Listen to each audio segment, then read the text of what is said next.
ప్రభుత్వం యొక్క అభివృద్ధి గురించి నేను చెప్పేది 6 ఏళ్లలో వాళ్ళు మిమ్మల్ని ఎంత టార్చర్ చేశారో, టార్గెట్ చేశారో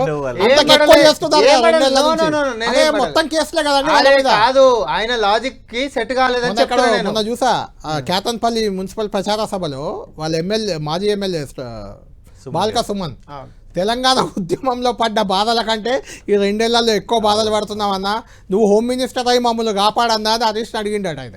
అదే ఇప్పుడు 10 ఏళ్ళు చేసిన పాపాలతో పోవు కదా, చట్టం అనేది 100% చేసి పాపాలు చేసేసి మనం వెళ్ళిపోదామంటే కుదరదు కదా. అట్లా చట్టం అనేది ఒకటి ఉంటుంది కదా. ఎందుకంటే లక్షల కోట్లు పెట్టి కట్టే ప్రాజెక్టులు పనికి రాకుండా పోయినటువంటివి ఉన్నాయి. ఈరోజు ఎవరెవరో ఫోన్లు ఇన్నటువంటివి ఉన్నాయి. అమాయకులు, రాజకీయ నాయకులు, తీవ్రవాదులు, నక్సలైట్లు కాని వాళ్ళు అందరి నంబర్లు మన లిస్టులలో, ట్యాపింగ్ లిస్టులలో రాబట్టే ఇవన్నిటి మీద విచారణ జరగాలనేటటువంటి తెలంగాణ డిమాండ్ మీద అవి చట్టం తన పని తాను చేసుకుంటూ పోయేటటువంటి. స్వాగతిస్తున్నాం కళ్యాణ్ గారు. ఇంకొక 3 సంవత్సరాలు కూడా మంచిగా ఇవే మాట్లాడుతూ ఉండండి, మాకు రిజల్ట్స్ మెరుగైతూ ఉంటాయి. ఈజీగా చేస్తున్నారు మీరు. Thank you. ఈ వెబ్ సిరీస్ ని, ఫోన్ ట్యాపింగ్ అనే వెబ్ సిరీస్ ని ఇంకొక 3 సంవత్సరాలు నడిపియండి. ఇంకొక 2-3 విచారణలు చేపియండి.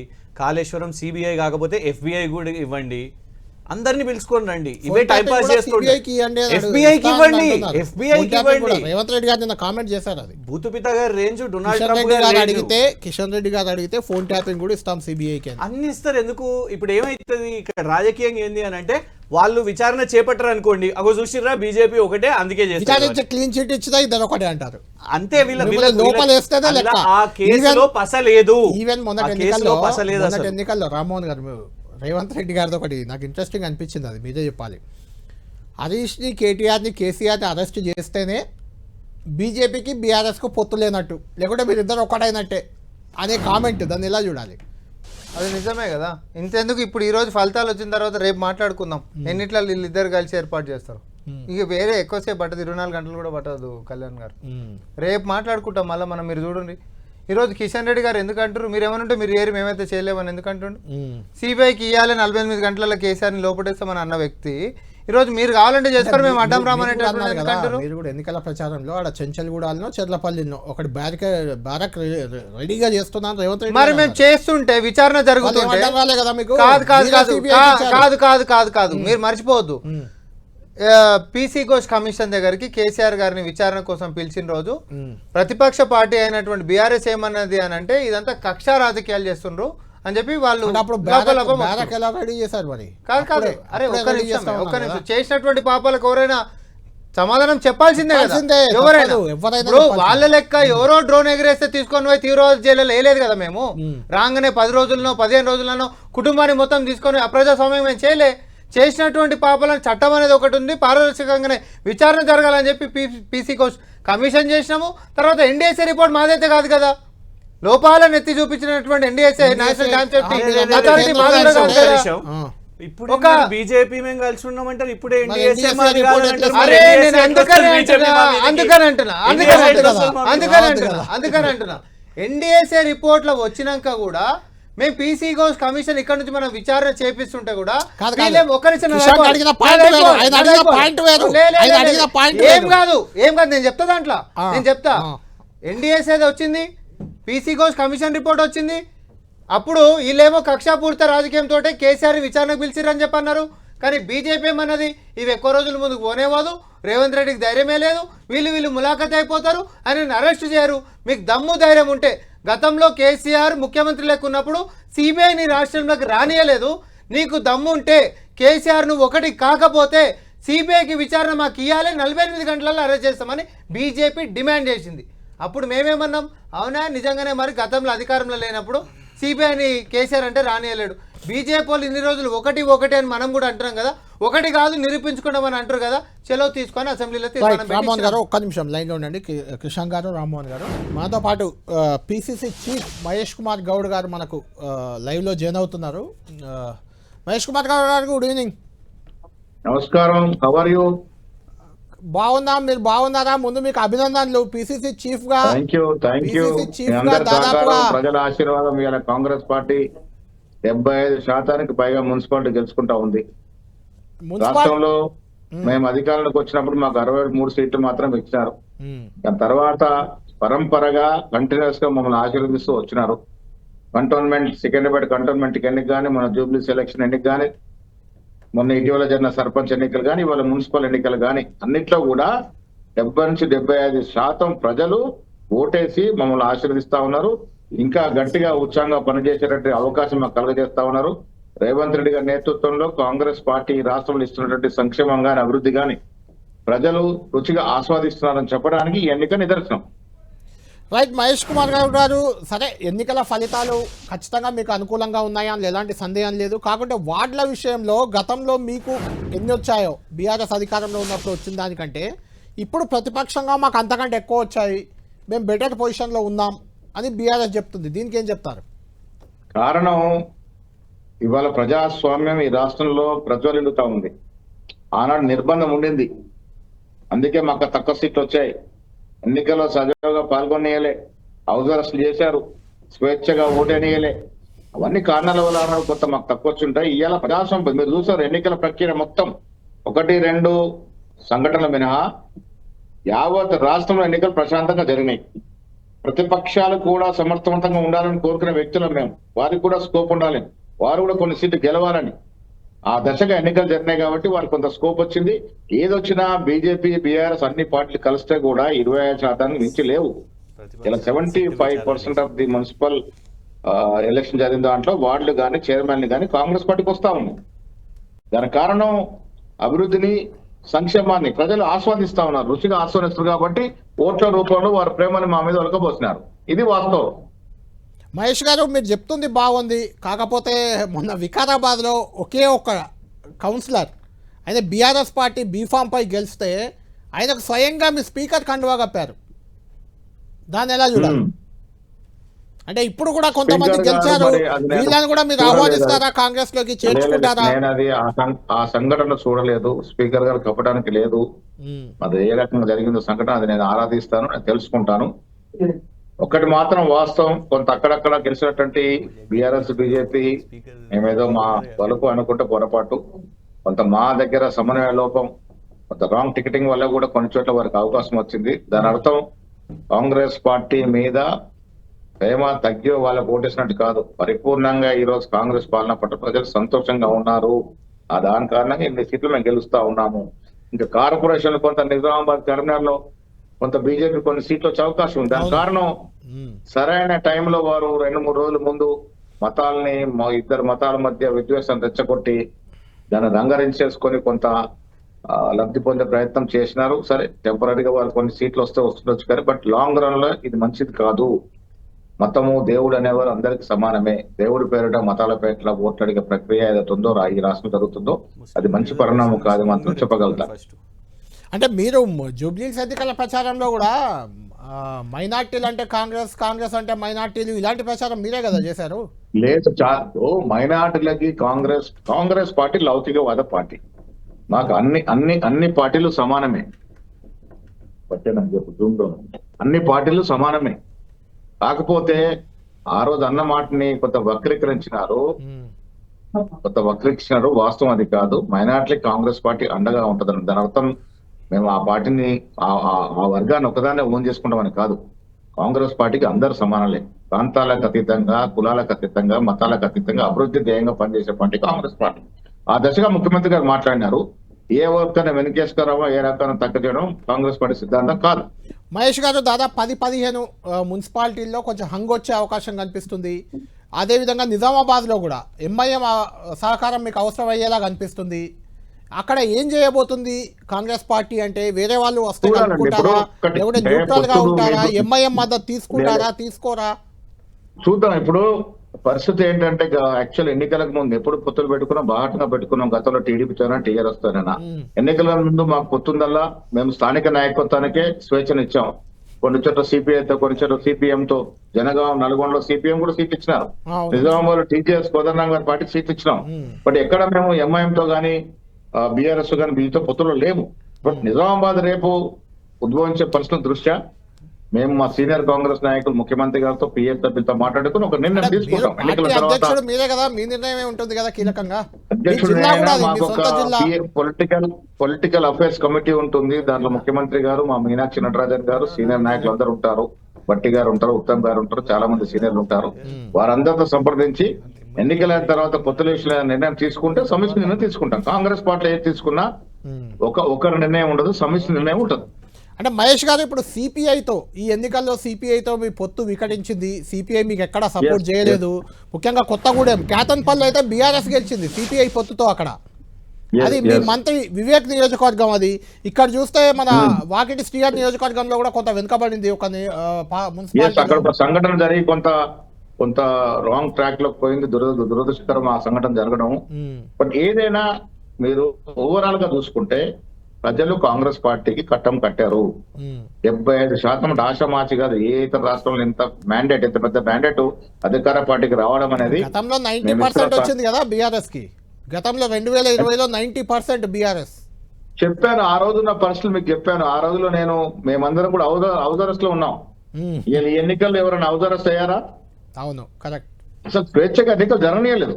ఇలా మేము ప్రజాస్వామ్యబద్ధంగా ప్రశాంత వాతావరణం ఎన్నికలు జరిపాము కాబట్టి వాళ్ళకి స్కోప్ వచ్చింది. మేము కోరుకుంటుంది కూడా అదే, క్వాలిటీ లీడర్షిప్ ఆపోజిషన్ ఉండాలి, ప్రతిపక్షం ఉండాలని కోరుకునే వ్యక్తులం మేము. ప్రతిపక్షం ఉండాలి, అప్పుడు సజావుగా జరుగుతుంది. మహేష్ గారు ప్రతిపక్షం ఉండాలంటారు, ప్రతిపక్ష పార్టీ ఎమ్మెల్యేలను కాంగ్రెస్ లో చేర్చుకుంటారు. ఎలా చూడాలి దాన్ని? కాంగ్రెస్ లో చేర్చుకోలే, అసోసియేటెడ్ గా ముఖ్యమంత్రి గారి నేతృత్వంలో కాంగ్రెస్ పార్టీ ఇస్తున్న అభివృద్ధి సంక్షేమం పట్ల ఆకర్షితులై ఎమ్మెల్యేలు వచ్చి మా నియోజకవర్గంలో ఆ పనులు కావాలి, ఆ దశగా కార్యక్రమం జరగాలని మాతో అసోసియేట్ గా ఉన్నారు. బీజేపీ శాసనసభ్యులు మాతో పనులు తీసుకుంటాం. ముఖ్యమంత్రి గారితో పనులు తీసుకోవడం ఎమ్మెల్యే కాంగ్రెస్ ఎంపీ అభ్యర్థిగా నిలబడ్డాము, అది కూడా దాన్ని ఎలా సమర్థిస్తారు? అది స్పీకర్ పరిశీలన ఉంది, చూద్దాం. ఆ నిర్ణయం వచ్చినప్పుడు దాని గురించి మాట్లాడదాం. ఇవాళ మాత్రం నేను మీ ద్వారా తెలంగాణ ప్రజానికానికి, దాంతో భాగంగా మా కార్యకర్తలకి ఆహార నిశలు రాత్రనక పగలనక చెమటొడిచి కష్టపడి భుజాలపైన కాంగ్రెస్ సిద్ధాంతాన్ని వేసుకొని ప్రజలకి కాంగ్రెస్ సిద్ధాంతంతో పాటు కాంగ్రెస్ ఇస్తున్న అభివృద్ధి సంక్షేమాలను వివరించి ఓట్లు రాబట్టిన ప్రతి కాంగ్రెస్ కార్యకర్తకి శిరస వంచి నేను అభినందన తెలుపుతా ఉన్నా, నమస్కారాలు తెలియజేస్తాం. ఫైనల్ క్వశ్చన్ మహేష్ కుమార్ గౌడ్ గారు, ముఖ్యంగా మీరు టార్గెట్ చేస్తుంది కేసీఆర్, కేటీఆర్, హరీష్ రావు. కేసీఆర్ విషయాన్ని పక్కన పెడితే మెదక్ జిల్లాలో హరీష్ రావు ప్రభావం చూపించుకున్నారు. మెదక్లో బీఆర్ఎస్ హవా కనిపించింది. సిరిసిల్ల నియోజకవర్గంలో అయితే కాంగ్రెస్ పార్టీకి సింగిల్ డిజిట్ వచ్చింది. అక్కడ 27 వార్డుల్లో కేటీఆర్ తన ప్రభావం చూపించుకున్నారు. అంటే నాయకులనే టార్గెట్ చేస్తున్నారు కానీ వాళ్ళ ప్రభావాన్ని మీరు తగ్గించలేకపోతున్నారు అంటే ఏం చెప్తాం? ఈ కేటీఆర్ గారు కానీ హరీష్ రావు గారు కానీ మంత్రులుగా 10 ఏళ్ళు పనిచేసినారు. వారు అక్కడ చేసినటువంటి కార్యక్రమాలు అవన్నీ కూడా దోహదపడి ఉంటాయి. మేము నిజంగా మనం టార్గెట్ చేయాలంటే ఈ సీటు వారికి ఎట్లా వస్తాయి? ఫ్రీ అండ్ ఫెయిర్ ఎలక్షన్ జరిగింది కాబట్టి ఇవాళ సిరిసిల్లో కేటీఆర్ నియోజకవర్గం సిరిసిల్లో కానీ హరీష్ రావు నియోజకవర్గం మెదక్ లో కానీ ఆ సీట్లు వస్తా ఉన్నాయి వాళ్ళకి. మేము నిజంగా నిర్బంధంతో ఎన్నికలు జరగాలంటే ఈ సీట్లు రావు కదా. మహేష్ కుమార్ గౌడ్ గారు మీకు ఒక అప్డేట్, మీకు కంగ్రాట్స్. భీమ్గల్ లో మీరు విజయం సాధించుకున్నారు. అటు కొడంగల్లో రేవంత్ రెడ్డి గారు కూడా గెలిచారు. అటు మదిరలో బట్టి విక్రమార్క గారు, మీరు కూడా కీలక నేతలంతా సత్తా చాటుకున్నారు. దీన్ని ఎలా చూడాలి? భీమ్గల్ నా సొంత మండలము, సొంత గ్రామం పక్కనే అది. అవును, 12కి 8 సీట్లు గెలిచాం. ఇక్కడ ప్రశాంత్ రెడ్డి గారు మంత్రిగా ఉన్నారు, గతంలో ఇప్పుడు ఎమ్మెల్యేగా ఉన్నారు. ఆ స్థానంలో నా అడ్డా అది, నా అడ్డా కాబట్టి భీమ్గల్ ప్రజలు ఓటేసినారు. భీమ్గల్ ప్రజలకు కూడా మీ ద్వారా ధన్యవాదాలు. Right, thank you Mahesh Kumar Goud garu, thank you very much. Right, Kishan garu విన్నారు, పిసిసి చీఫ్ హోదాలో ఆయన చెప్తున్నారు ఖచ్చితంగా ప్రజాస్వామ్యయుతంగా ఎన్నికలు జరిగేందుకు మేము సహకరించాం. ప్రజాస్వామ్యయుతంగా జరిగాయి కాబట్టే మెదక్లో హరీష్ రావు ప్రాబల్యం ఉంది కాబట్టి అక్కడ ఆయన గెలుచుకున్నారు. కొన్ని సిరిసిల్లలో కేటీఆర్కి వచ్చాయి అన్ని ఆ మాత్రం వార్డులు అనేది. అంటే ఇప్పుడు కాంగ్రెస్ గెలిచిన చోట అంతా కూడా ప్రజాస్వామ్యం లేకుండా అక్కడ వాళ్ళు నిర్బంధం చేసి గెలిచిరని వారు చెప్తున్నారా? ఒకటే పిసిసి ప్రెసిడెంట్ గారు కదా, అందుకే వారిని ఎందుకు మనము అందుకే నేను అడగలేదు. నేను కూడా 2500 సీట్లు టోటల్ ఉంటే అందులో 1200 వస్తే వాళ్ళ ఇప్పటి వరకు వచ్చిన ఫిగరు దాన్ని 75% అంటారా? మ్యాచ్ లెక్కల్లో మున్సిపాలిటీల గురించి మ్యాచ్ లెక్కలు కాదు అది చెప్తుంది. మున్సిపాలిటీలు 116లో 75%. ఇప్పుడు 75% అని చెప్తున్నారు. వార్డ్స్ ఓవరాల్ వార్డ్స్ ఎన్ని గెలుచుకున్నారు? నేను చెప్తున్నది వార్డులలో 2500 వాళ్ళకు 50% కూడా ఇంకా టచ్ కాలేదు. 50-60 మధ్య ఉంటుంది. 60%. నేను అనేది ఏంటంటే వాళ్ళు అసెస్ చేసుకోవాల్సిన అవసరం ఉన్నది చెప్తున్నారు. మీరు ఒక మంచి మాట అన్నారు. ఇప్పుడు కేటీఆర్ గారే ఉన్నారు. హరీష్ రావు గారికి విచారణ సిట్కి వెళ్ళినప్పుడు కేటీఆర్ గారు ఇక్కడనే మొత్తం డే లాంగ్ పొద్దుటి నుంచి రాత్రి వరకు ఇక్కడ తెలంగాణ భవన్లో ఉన్నారు. ఇమీడియట్ గా ఆ తర్వాత సిరిసిల్లకు పోయిన క్రమంలో మళ్ళా వాళ్ళకి నోటీసులు ఇచ్చారు, మళ్ళీ ఇక్కడికి వచ్చారు. మళ్ళా తర్వాత స్వయాన వారి తండ్రి గారికి కేసీఆర్ గారికి నోటీసులు ఇచ్చారు. ఇవన్నీ ఒక దిక్కు అయితే కుంభకోణాలు, రేవంత్ గారి ప్రభుత్వం మీద ఏమేమి కుంభకోణాలు నడుస్తున్నాయో అవన్నీ తీస్తూనే ప్రచారం చేసుకుంటూ ఇవాళ 39 వార్డులలో 27 వార్డులు సిరిసిల్లలో గెలవడము డెఫినెట్ గా ఇంకోవైపు బీజేపీ నుంచి అక్కడ బండి సంజయ్ గారు కూడా చాలా కంటిన్యూ చేద్దాం. ఒకటి కరీంనగర్ నుంచి పెద్ద అప్డేట్ వస్తుంది. అది కరీంనగర్ జిల్లా జమ్మికుంట, మీ ఎమ్మెల్యే కౌశిక్ రెడ్డి ప్రాతినిధ్యం వహిస్తున్న నియోజకవర్గం హుజరాబాద్లో జమ్మికుంట, అక్కడ కౌంటింగ్ సెంటర్ దగ్గర తీవ్ర ఉద్రిక్తత చోటు చేసుకుంది. కాంగ్రెస్ బీఆర్ఎస్ శ్రేణుల మధ్య ఘర్షణ నెలకొంది అక్కడ. ఎందుకంటే అది ఇండిపెండెంట్ క్యాండిడేట్లు అక్కడ కీలకమయ్యారు. అది అక్కడ హంగ్ వచ్చింది మున్సిపాలిటీలో. దాంతో వాళ్ళని క్యాంపుకు తరలించేందుకు బీఆర్ఎస్ ప్రయత్నం చేస్తుంటే కాంగ్రెస్ అడ్డుకుంది. కారులో తరలిస్తుంటే కాంగ్రెస్ అడ్డుపడింది. అక్కడ గొడవ జరుగుతుంది. అక్కడ ఏం జరుగుతుందో ఒకసారి మా ప్రతినిధి సతీష్ ఉన్నారు, సతీష్తో మాట్లాడదాం. సతీష్, జమ్మికుంటలో ఏం జరుగుతుంది? జమ్మికుంటలో ఒక టెన్షన్ వాతావరణం మాత్రం నెలకొందని చెప్పుకోవచ్చు. జమ్మికుంట కొంత తీర్పు మాత్రం ఓటర్లు భిన్నమైన తీర్పు ఇచ్చారు. ఇక జమ్మికుంట మున్సిపాలిటీ పరిధిలో 30 వార్డులు ఉన్నాయి. కాంగ్రెస్ కు 10, అదే బీఆర్ఎస్ 12, బీజేపీ 4, ఆల్ ఇండియా ఫార్వర్డ్ బ్లాక్ ఒక స్థానాన్ని, ఇండిపెండెంట్లు 3 స్థానాలు గెలుచుకున్నారు. ఇక్కడ స్పష్టమైనటువంటి మెజార్టీ కూడా ఎవరికి రాలేదు. మ్యాజిక్ ఫిగర్ రావాలంటే మాత్రం ఖచ్చితంగా 16 స్థానాలను కైవసం చేసుకోవాల్సి ఉంటుంది. కానీ ఇక్కడ ఎవరికి కూడా బీఆర్ఎస్ కు 12 చోట్ల గెలుపొందినప్పటికీ మిగతా 3తో పాటు ఇంకొకటి అదనంగా 4 అవసరం ఉంటుంది. ఆ 4 అవసరాన్ని వీరంతా కూడా ఇండిపెండెంట్లను తమ వైపు తిప్పుకునేటువంటి ప్రయత్నం చేశారు. అక్కడ గెలుపొందినటువంటి అభ్యర్థులను కారులో తరలిస్తుండగా ఉన్నటువంటి కాంగ్రెస్ వాళ్ళంతా కూడా తాము తీసుకెళ్తామని చెప్పి వారు కూడా పోటీగా కార్లు అడ్డం పెట్టి అక్కడ ఉన్నటువంటి అభ్యర్థులను తరలించేటువంటి ప్రయత్నం చేశారు. దీంతో ఒక్కసారిగా ఇటు బీఆర్ఎస్ కాంగ్రెస్ ఇరు పార్టీల అభ్యర్థుల మధ్య, అదేవిధంగా శ్రేణుల మధ్య గొడవ జరిగింది. ఆ గొడవ కాస్త ఉద్రిక్తత చోటు చేసుకుని చెప్పుకోవచ్చు. ఇండిపెండెంట్ గెలిచినటువంటి 3 తమ వైపు తిప్పుకోవాలనే ఒక ప్రయత్నం మాత్రం జరుగుతుంది. ఇందులో ఇప్పటికే చెరొక బీఆర్ఎస్ ఒక అభ్యర్థిని, అదేవిధంగా కాంగ్రెస్ ఒక అభ్యర్థిని తీసుకెళ్లినట్టుగా సమాచారం అందుతుంది. ఎట్టి పరిస్థితుల్లో అధికార పార్టీ ఉన్నది కాబట్టి ఖచ్చితంగా మేమే చైర్మన్ స్థానాన్ని కైవసం చేసుకోవాలని చెప్పి ఇటు కాంగ్రెస్ భావిస్తుంది. బీఆర్ఎస్ కు సంబంధించినటువంటి వారికి 12 అభ్యర్థులు ఉన్నారు. 12 మంది అభ్యర్థులు విజయం సాధించారు. ఇంకొక 3 స్థానాలు, 3 అభ్యర్థులు అవసరం ఉంటుంది. ఆ 3 అభ్యర్థులు ఎట్టి పరిస్థితుల్లో తమ వైపు తీసుకున్నట్టయితే చైర్మన్ స్థానాన్ని కైవసం చేసుకోవచ్చు అని చెప్పి ఇటు బీఆర్ఎస్ భావిస్తుంది. మొత్తానికైతే ఇక్కడ ఇండిపెండెంట్లు చాలా కీలకంగా మారారు. బీజేపీ 4 స్థానాలు గెలిచినప్పటికీ కూడా ఆ బీజేపీ ఎవరికి సపోర్ట్ చేస్తున్నది మాత్రం కొంత గందరగోళ పరిస్థితి నెలకొందని చెప్పుకోవాలి. ప్రస్తుతం అయితే అధికార కాంగ్రెస్ పార్టీకి మాత్రం బీజేపీ ఎట్టి పరిస్థితుల్లో సపోర్ట్ చేసే అవకాశం లేదు. ఇక్కడ బీఆర్ఎస్ బీజేపీ 2 కూడా కలిసి పొత్తుకూడే అవకాశం కూడా కనిపించలేదు. కాబట్టి ప్రధానంగా ఇటు ఇండిపెండెంట్లు కీలకంగా మారారు. ఇండిపెండెంట్లతో పాటు ఫార్వర్డ్ బ్లాక్. సతీష్, అక్కడ బీజేపీ విషయంలో కూడా ఒక చాలా ఇంట్రెస్టింగ్ ఫ్యాక్టర్ పనిచేస్తుంది జమ్మికుంటలో. ఒకటి, ఆ 4 బండి సంజయ్ వర్గమా, ఈటెల రాజేందర్ వర్గమా అనేది కూడా ఫ్యాక్టర్. అక్కడ వాళ్ళిద్దరు బీజేపీ నుంచి కీలక నాయకులు ఉన్నారు అక్కడ. కాబట్టి వాళ్ళు ఎవరు, ఆ 4 ఎవరు బీజేపీ? ప్రస్తుతం అయితే ఇక్కడ పోటీ చేసిన మాత్రం ఈసారి లీడ్ అంతా కూడా పార్లమెంట్ సభ్యునిగా ఉన్నటువంటి బండి సంజయ్ పూర్తి స్థాయి బాధ్యతలు తీసుకున్నారు. ఆ పార్టీకి సంబంధించినటువంటి అభ్యర్థులకే బీజేపీ టికెట్లు ఇవ్వడం జరిగింది. సర్పంచ్ ఎన్నికల్లో ఇరు బండి సంజయ్, అదేవిధంగా ఈటెల రాజేందర్ కొంత పోటాపోటీగా తమ వర్గీయులు నిలబెట్టుకునే ప్రయత్నం చేశారు.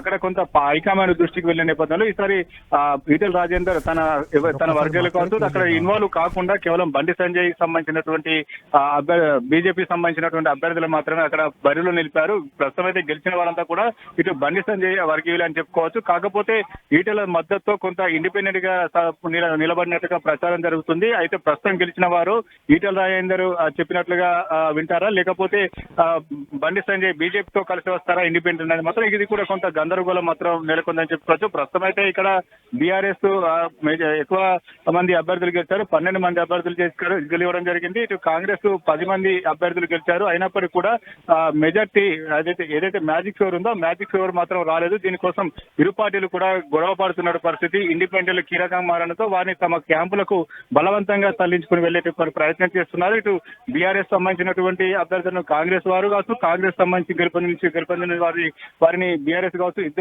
ఇరు పార్టీలు ఒకరికొకరు వారికి గాలం వేస్తూ శిబిరాలకు తరలించేటువంటి ఒక ప్రయత్నం మాత్రం చేస్తున్నారు. ప్రస్తుతం అయితే ఇంకా కూడా జమ్మికుంటలో ఉధృత పరిస్థితి మాత్రం నెలకొందని చెప్పుకోవచ్చు. ఇక బీఆర్ఎస్ కు ఏదైతే అయితే 12 మంది అభ్యర్థులు గెలిచారు. దీంతో పాటు ఎక్స్ అఫిషియో ఎమ్మెల్యేగా ఉన్నటువంటి బీఆర్ఎస్ ఎమ్మెల్యే ఉన్నటువంటి కౌశిక్ రెడ్డి కొంత సపోర్ట్ ఓటు మాత్రం కలిసి వచ్చే అవకాశం ఉంది. కాబట్టి ఇటు బీఆర్ఎస్ ముగ్గురుని తీసుకున్నట్టయితే ఇటు బీఆర్ఎస్ చైర్మన్ స్థానాన్ని కైవసం చేసుకునే అవకాశం ఉంటుంది. ఇటు ప్రస్తుతం అయితే కాంగ్రెస్ మాత్రం 16 మందిని తమ వైపు తిప్పుకోవాలి. ఇందులో ఇండిపెండెంట్ తో పాటు ఇటు ఇతర పార్టీలకు సంబంధించినటువంటి అభ్యర్థులను తమ వైపు తిప్పుకొని మద్దతు కూడబట్టుకున్నట్టయితే మాత్రం ఇటు కాంగ్రెస్ మాత్రం చైర్మన్ స్థానాన్ని దక్కించుకునే అవకాశం ఉంటుంది. ప్రస్తుతం అయితే ఇక్కడ బీఆర్ఎస్ కు మాత్రం కొంత అనుకూల వాతావరణం ఉన్నప్పటికీ హంగుతో మాత్రం ఎవరు చైర్మన్ స్థానాన్ని కైవసం చేసుకుంటారని మాత్రం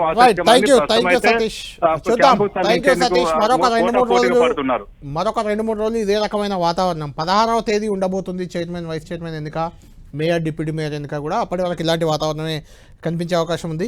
కిషాన్ గారు, మనం ఇంతసేపు చర్చించుకుంది ఇదే, బీజేపీ ఎవరి వైపు ఉంటుంది, ఏం చేస్తుంది. ఇప్పుడు అక్కడ ఖచ్చితంగా బీజేపీ మద్దతుతోనే చైర్మన్ వైస్ చైర్మన్ కావాలి. జమ్మికుంటలో వాతావరణం ఇప్పుడు మనం చూసింది అదే గొడవ. అది 3 ఇండిపెండెంట్లు ఉన్నా బీజేపీకి కూడా 4 గెలిచారు.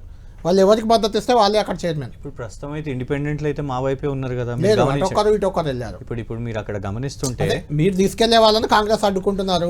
ఆల్రెడీ కాంగ్రెస్ ఒకరిని తీసుకెళ్లారు. ప్రజలకు ఇంకోటి తెలియాలి ఏంటంటే, ఆ విజువల్స్ లో మీరు వేస్తున్న విజువల్స్ లో Jubilee hills రేమత్ Nagar corporator CN Reddy గారు అక్కడ కనబడుతున్నారు. ఆయన సొంత జిల్లా అదే కదా, కరీంనగర్ జిల్లా వాసి. ఇక్కడ ఓట్ అయితే ఇక్కడనే ఉన్నది కదా, ఇప్పుడు అక్కడ నాన్ లోకలే కదా. ఇవాళ కౌంటింగ్ రోజు, రిజల్ట్స్ రోజు ఆయన అక్కడ ఉన్నాడు అని అంటే దీంతో వీళ్ళ అధికార దుర్వినియోగం కనబడుతున్నది.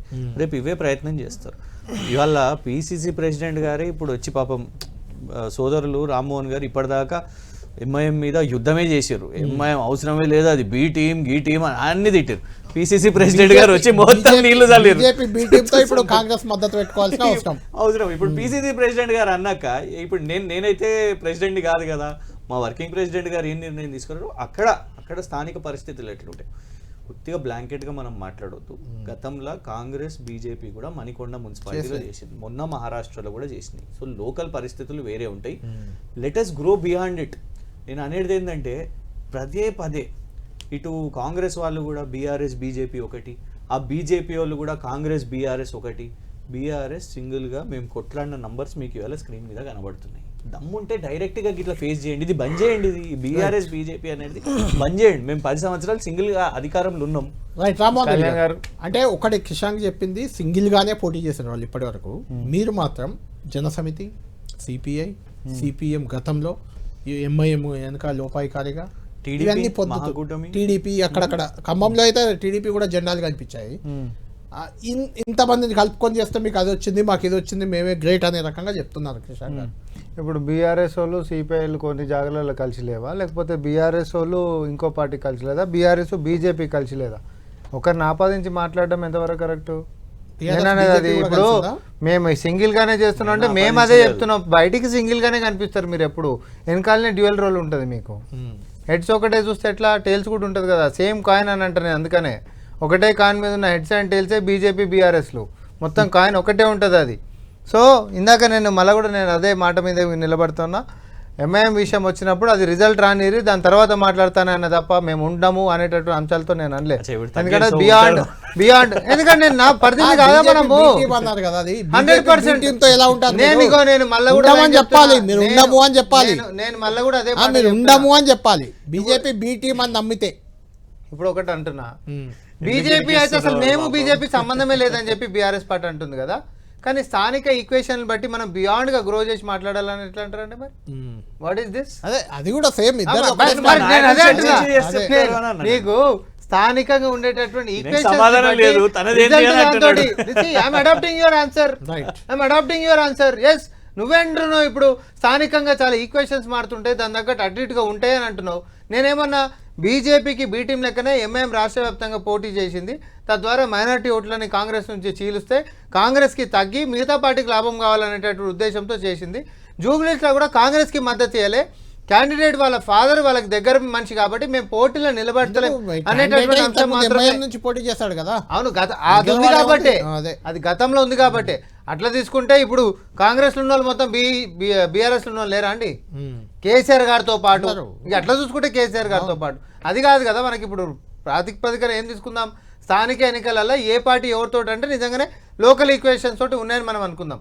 కానీ ప్రధానంగా బయటికి బీజేపీ బీఆర్ఎస్లు రెండు ఒకటే అనేటటువంటిది ఎంఐఎం పార్టీ బీజేపీకి బీ టీం లెక్క ఉండి వెర్టికల్ స్ప్లిట్ చేయడానికి ముందుకు పోయింది అనేటువంటి ఎస్టాబ్లిష్డ్ ఫ్యాక్ట్స్ అంటున్నా నేను.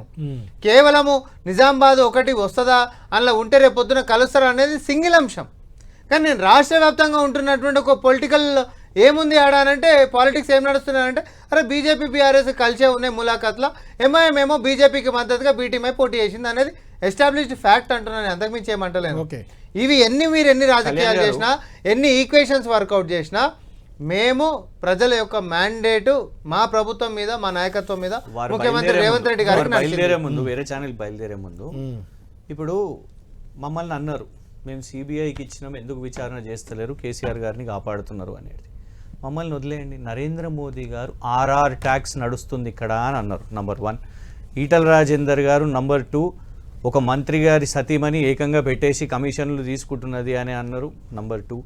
మహేశ్వర్ రెడ్డి గారు ఫ్లోర్లో నిలబడి షోదా కన్స్ట్రక్షన్స్కి కాంట్రాక్ట్లు ఇస్తున్నారు, అమృత్ టెండర్లు ఇస్తున్నారు, అవినీతి జరుగుతుంది అని అన్నది నంబర్ 3. నంబర్ 4 మొన్న హెచ్ఐఎల్టీపీ కుంభకోణం అని ఏకంగా పవర్ పాయింట్ ప్రెజెంటేషన్ పెట్టారు నంబర్ 4. నంబర్ 5 సింగరేణి బొగ్గు కుంభకోణం మీద ఇవాళ కిషన్ రెడ్డి గారు విచారణ అని అన్నారు, అది సైలెంట్గా తీసేసుకున్నారు. ఇట్లా ఎన్నో అంశాలు. మరి ఎందుకు భారతీయ జనతా పార్టీ వీళ్ళ మీద విచారణ చేపడతలేదు? ఎందుకు భారతీయ జనతా పార్టీ నాయకులు మాట్లాడతలేదు? ఎందుకు కాపాడుతున్నారు మిమ్మల్ని? ఒక్క విచారణ జరిగిందా? ఇన్ని కుంభకోణాలు. ఇవాళ నిన్న కోమటిరెడ్డి వెంకటరెడ్డి గారు చాలా సంచలనమైన స్టేట్మెంట్ ఇచ్చారు.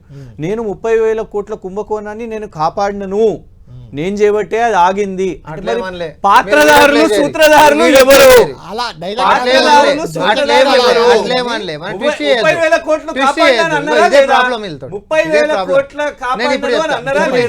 ఇప్పుడు నేను చెప్తా. చెప్పండి.